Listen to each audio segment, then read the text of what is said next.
Before we get into the list, it goes without saying that obviously the first Black Phone movie should be at the top of your list if you haven't already seen it when you're going to go see The Black Phone 2.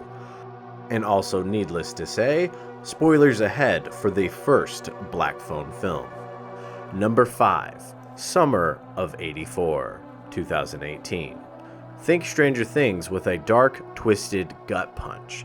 This underrated indie gem follows a group of suburban teens who suspect their neighbor, a cop, is a serial killer. No ghosts here, but the paranoia, 80s setting, and growing sense of dread mirror Finney's world in The Black Phone.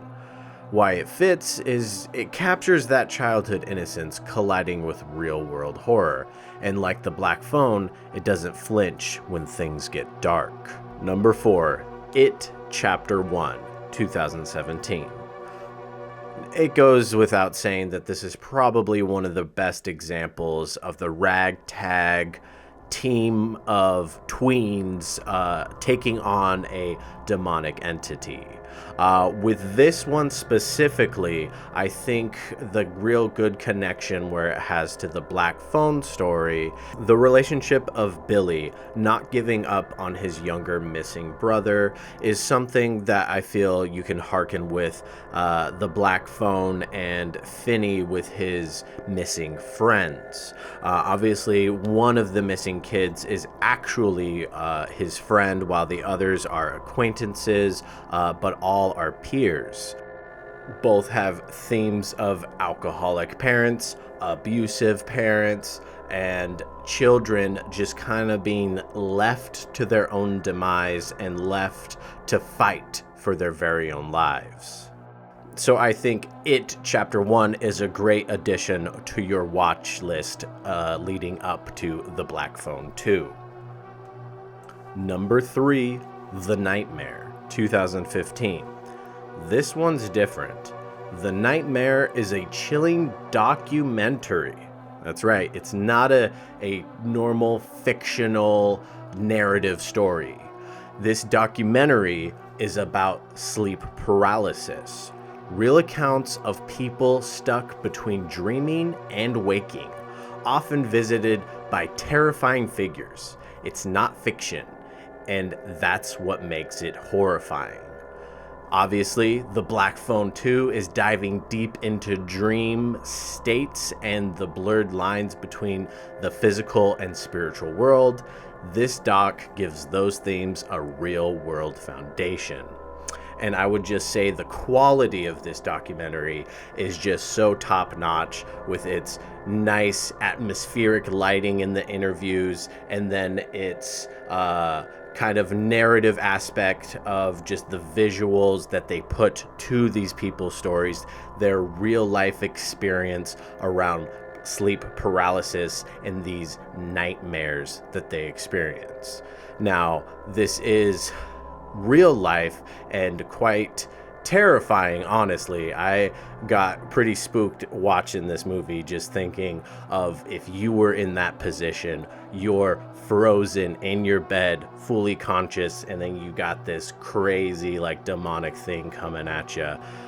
Pretty terrifying. Honestly, I would say this story is one of the scariest on this list, simply because these are real people's experiences. Number 2, Sinister, 2012. Also directed by Scott Derrickson and starring Ethan Hawke. You can see that these guys have a good working relationship considering that they've worked so much together so far. Sinister follows a true crime writer who discovers a box of 8mm snuff films, all tied to a pagan entity named Bagul. The children are the key, and the supernatural force uses media like films to reach across dimensions. The eerie tone, the cursed communication devices, and the theme of children being lured into darkness are pure Black Phone energy. And what a more perfect back-to-back double feature of Scott Derrickson directing, Ethan Hawke starring, and just that creepy, demonic vibe between the unknown cursed objects, and kids. Sinister is definitely towards the top of a lot of people's lists of their scariest movies. If you haven't seen Sinister yet, I highly recommend it. And if you already have, maybe you should think about giving it a rewatch. And number one should come as no surprise, A Nightmare on Elm Street, 1984. This is the godfather of dream-based horror. Freddy Krueger, a dead serial killer, stalks teens in their dreams, turning sleep into death sentences. It's a supernatural, surreal, and unforgettable film. The Black Phone 2 is giving major Freddy vibes. A killer who returns from beyond the grave to haunt the living, using dreams and psychic links to continue his terror. And obviously, any conversations around the Black Phone 2, they gotta mention A Nightmare on Elm Street. This is direct inspiration, direct themes, direct plot ideas. I'm excited to see what kind of twists they might bring along the way, or is it gonna be maybe just a little too much like Nightmare on Elm Street? Either way, we haven't gotten a Nightmare on Elm Street film in years. So if you're a huge Nightmare on Elm Street fan, then you'll probably want to check out the Black Phone 2. And if you're a big Black Phone fan and for some reason have not seen a Nightmare on Elm Street, well then you should jump on that immediately. You have the dreams, you have the killer, you have the focus on the teens being terrorized by all these things. It is a perfect combination. So there's your top 5 to get in your head before watching the Black Phone 2. Whether it's the dreamlike terror of Elm Street, the emotional weight of it, or the raw dread of Sinister, these films will deepen your appreciation for the twisted world Scott Derrickson is building.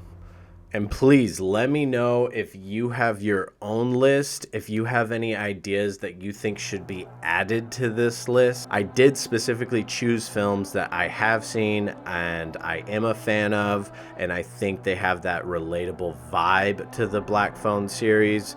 If there are other films you think just fit better, by all means, comment, let me know. Maybe I can check those ones out if I already haven't.